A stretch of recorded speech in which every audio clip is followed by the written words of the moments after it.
ஹல்லேலூயா. இன்றைக்கு இயேசு நமக்கு சிலுவையில் தந்துவிட்டு சென்ற 7 பூக்களை குறித்து பார்க்க போறோங்க. இந்த 7 பூக்கள் என்ன என்றதை இந்த மெசேஜினுடைய முடிவுல நீங்களே கண்டுபிடிச்சிடுவீங்க. முதல்ல ஒரு குட்டி கதையோட கூட நான் உங்களுக்கு சொல்ல விரும்புறேன். அந்த கதை என்ன தெரியுமா? ஒரு குட்டி குழந்தை, ஒரு 6 வயது இருக்கும். திடீரென்று ஆக்சிடென்ட்ல சூழ்நிலை காரணமா ஆக்சிடென்ட்ல சிக்குண்டு போறான். அந்த இடத்துல ஒரு சகோதரன் நல்ல குடி போதையில இருக்கிறாரு. அவர் ஓடி அந்த குழந்தையை காப்பாத்துறாரு.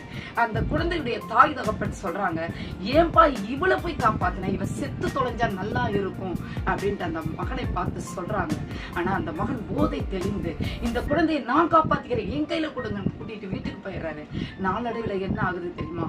அந்த குழந்தை சண்டே கிளாஸ் படிச்ச குழந்தை இயேசுவின் அன்பை குறித்து அந்த குடிபோதையில் இருந்த மகனுக்கு இயேசுவை அறிவிக்க அறிவிக்க அறிவிக்க கர்த்தருடைய சிலுவை தியானம், சிலுவை உபதேசம் அந்த மகனுக்குள்ளாக போக, குடிவெறி வெளியே போக அவன் ரட்சிக்கப்பட்டான். பாருங்களேன், ஒரு குழந்தையினுடைய சத்தியம் ஒரு கடின பாவியை ரட்சிக்குமானால் இன்றைக்கு இந்த 7 பூக்களை நீங்களும் நானும் சுமக்கும் போது நிச்சயமா இந்த தேசத்தில் அநேகம் பேர் ரட்சிக்கப்படுவார்கள் என்பதற்காக தான் இந்த எபிசோடை நான் கொடுக்க விரும்புறேன். ஓகே, நம்ம மெசேஜுக்குள்ளாக கடந்து போகலாம். முதல் பூ என்ன தெரியுங்களா? மன்னிப்பு. லூக்கா 23:34 கர்த்தர் சொல்றார், பிதாவே இவர்களை மன்னியும்.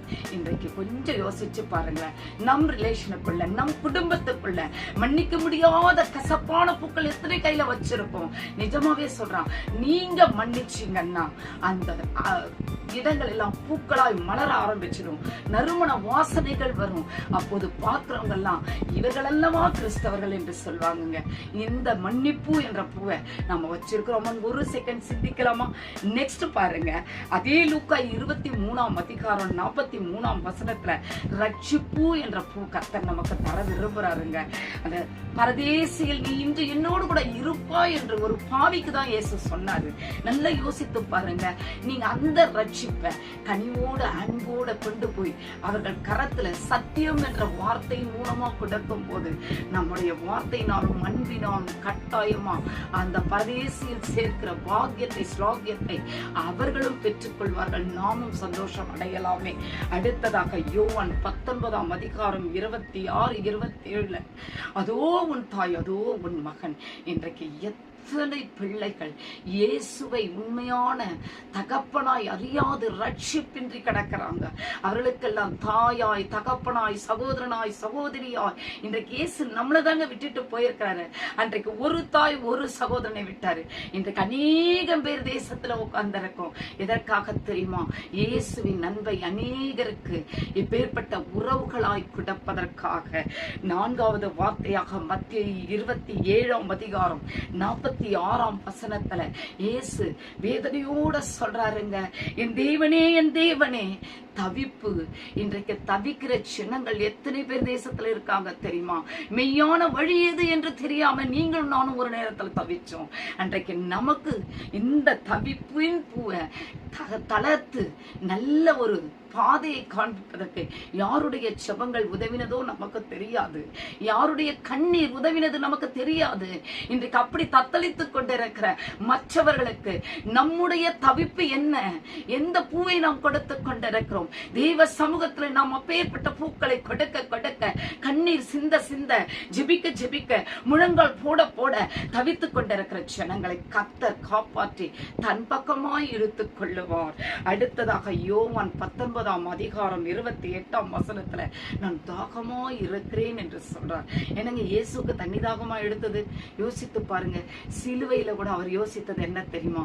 ஒருவரும் கெட்டு போக கூடாது, ஆத்தும தாகத்தோடு கதறினார், ஒருவரும் கெட்டு போக கூடாது என்று. இன்றைக்கு அந்த ஆத்தும தாகம் நம்மிடம் இருக்கிறதா? இயேசு நம்மை தன் சொந்த ரத்தத்தினால மீட்டாரே. இன்றைக்கு நீங்களும் நானும் இயேசுக்கு என்ன கொடுக்க போறோம்? மிஞ்சி மிஞ்சி போனாங்க ஆத்தும தாகத்தோடு நாம் மற்றவர்களை தேடுவது, நாம் மற்றவர்களுக்காக ஜெபிப்பது, திறப்பிலே நிற்பது, இப்பேற்பட்ட ஒரு ஆத்தும தாகத்தை தாங்க ஆண்டவர் நம்மிடமிருந்து எதிர்பார்த்து கொண்டு அங்கலாய்த்து கொண்டிருக்கிறார். அந்த அங்கலாய்ப்பின் பூவை நாம எடுத்துக்கொண்டா கரத்துல இயேசு சமாதானமா நிம்மதியா இருப்பாருங்க. அடுத்ததாக யோவான் 19:30 எல்லாம் முடிந்தது என்று சொல்றாரு. சகிப்போடு கூட தன் பிதாவின் சித்தத்தை ஏற்றுக்கொண்டு உங்களுக்காகவும் எனக்காகவும் வாழ்ந்து முடிச்சாரே, அவருக்காக நாம் தொடரணுமே. எதை தொடரணும் சொல்றீங்களா? சத்தியம் என்பதை கரத்தில் எடுத்து அநேகருக்கு கொடுப்பதற்கு நம் பிரயாணத்தை நாம் தொடர வேண்டும். அது மாத்திரமல்ல, நாம் இயேசு முடிச்சிட்டார் அல்ல, நாம் தொடருவோன்ற நம்பிக்கையில் அவர் அந்த வார்த்தையை சொல்லிட்டு போயிட்டாருங்க. சத்ருவுக்கு சவால் விடும் சந்ததியாக நானும் நீங்களும் எழும்பி விட்டா இயேசு முடித்த பயணத்தை நாம் தொடர்ந்தோம் என்ற சந்தோஷத்தில் இயேசு கம்பீரத்தோடு சொல்லுவாரு, என் பிள்ளைகள் இந்த தேசத்தை ஜெயித்து எனக்கு கொண்டு வருவார்கள் என்று. அந்த ஒரு சகிப்போடு கூட சத்தியத்தை சுமக்கலாமா? கடைசியாக லூக்கா 23:46 இயேசு என் ஆவியை ஒப்புக் கொடுக்கிறேன் என்று அன்பளிப்பாக தன் ஜீவனையே கொடுத்தாருங்க. இன்றைக்கு அன்பளிப்பாக நம் ஜீவனை அவர் கேட்கல, நம்முடைய நேரத்தை கேட்கிறாரு, நம்முடைய கரங்களை கேட்கிறாரு, நம்முடைய உதவிகளை கேட்கிறாரு, நம்முடைய ஜெபங்களை கேட்கிறாரு, நம்முடைய முழங்கால் யுத்தங்களை கேட்கிறாரு, நம்முடைய தியாகங்களை கேட்கிறாரு, கர்த்தருக்காக எழும்பி பிரகாசிக்கிற நேரங்களை கேட்கிறாரு, இரவு வேளைகளை கேட்கிறாரு, ஜாமக்கார ஜெபங்களை கேட்கிறாரு. இன்றைக்கு இந்த அன்பளிப்பை இயேசுவுக்கு கொடுத்தா இந்த 7 பூக்களை கட்டாயமா இந்த தேசத்துல ஜொலிக்க வச்சு இயேசுவின் இருதயத்தை நாம் குளிர பண்ணலாம். மீண்டும் ஒரு விஷயம் உங்களுக்காக இந்த பூக்களின் பெயரை சொல்ல விரும்புறேன்.